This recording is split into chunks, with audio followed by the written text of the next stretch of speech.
Ici sur Histoire et Portrait, Jacquerie de 1358 est une révolte paysanne qui s'inscrit dans un contexte de crise sociale, politique et économique en France durant la guerre de Cent Ans. Ce soulèvement se déroule principalement dans le nord de la France, en Île-de-France, en Picardie et en Champagne.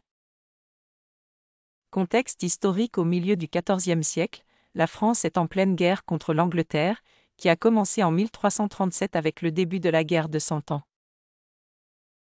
La situation économique du royaume est déjà précaire en raison des guerres incessantes, mais elle est encore aggravée par une série de désastres, notamment la défaite à la bataille de Poitiers en 1356, où le roi Jean II le Bon est capturé par les Anglais. Les attaques régulières de bandes de mercenaires pillant les campagnes, appelées les routiers.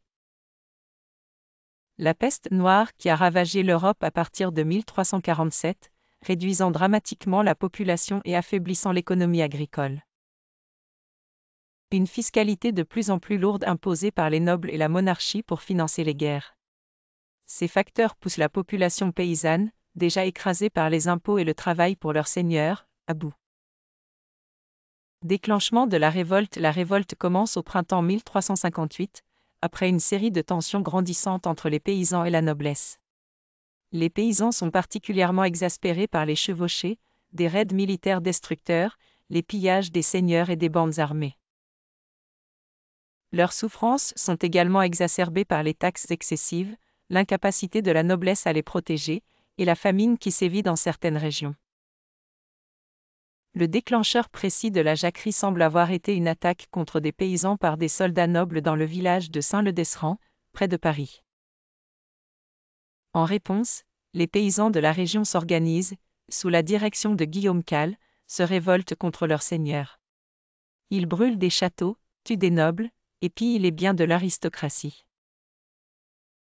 Le terme « Jacques » et donc « jacquerie » provient d'un sobriquet donné aux paysans par la noblesse, les appelant méprisamment « Jacques Bonhomme » en raison de leur tenue simple et de leur statut subalterne.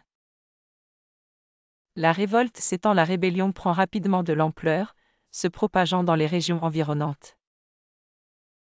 Encouragés par le succès des premiers soulèvements, de nombreux paysans se joignent au mouvement, s'attaquant aux châteaux et aux manoirs seigneuriaux, notamment en Picardie et en Île-de-France.